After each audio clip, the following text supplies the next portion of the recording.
अस्सलामुअलैकुम my dear students. तो कैसे हैं आप लोग? मैं उम्मीद करता हूँ आप खैरियत से होंगे। चैप्टर 5 हमने स्टार्ट किया हुआ था, आज उसका लेक्चर 5 है 9 जून 2020 का।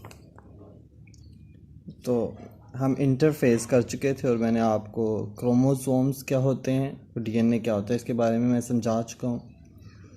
तो उम्मीद है वो आपको याद होगा।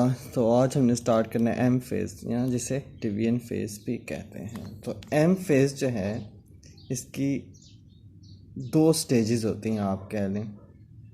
एक कैरियोकाइनेसिस। तो कैरियोकाइनेसिस का जो लफ्ज़ी मतलब है वो बनता है डिवीजन ऑफ न्यूक्लियस, ठीक है, या उसकी मूवमेंट। तो इससे मुराद ये होता है separation and reaching of chromosomes to the opposite poles of sales.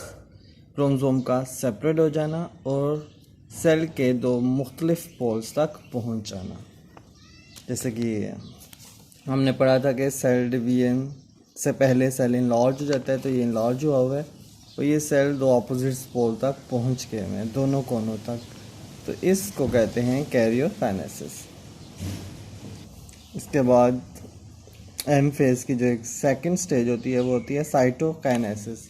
Cytokinesis होती है physical division of cell, division of cytoplasm.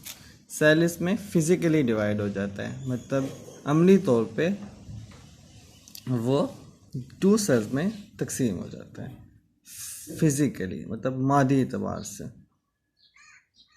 M phase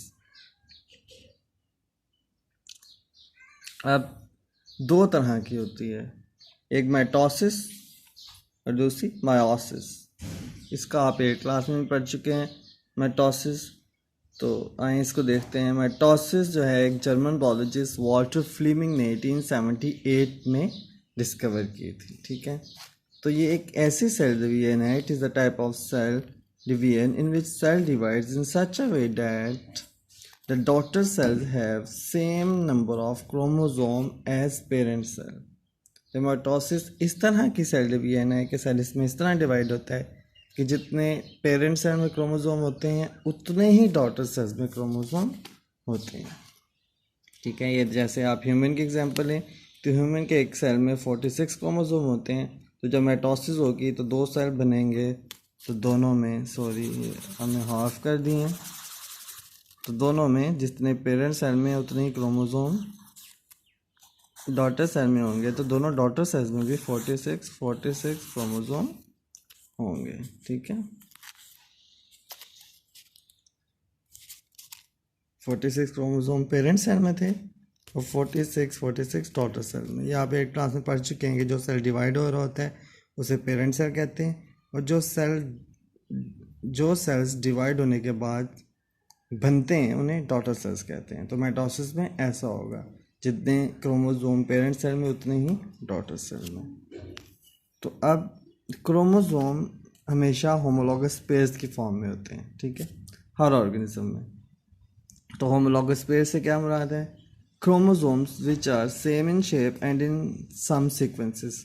तो वो क्रोमोसोम जो एक जैसे हों शक्ल में और कुछ हद तक सीक्वेंस में भी, तो इनको होमोलॉगस क्रोमोसोम्स कहते हैं, ठीक है। तो ऐसे दो क्रोमोसोम जो एक ही शक्ल के हों, एक ही शेप के हों और कुछ सीक्वेंस में मिलते हों, तो वो एक पेयर बना देंगे। तो होमोलॉगस पेयर्स इन्हें कहते हैं। तो ह्यूमन में 46 क्रोमोसोम होते हैं, तो इसमें अगर पेयर्स बनाएं दो दो के, तो कितने पेयर्स हो जाएंगे? 23 पेयर्स। तो ह्यूमन में 23 होमोलॉगस पेयर्स ऑफ क्रोमोसोम होते हैं, ठीक है। इन ह्यूमन 23 होमोलॉगस पेयर्स, ठीक है।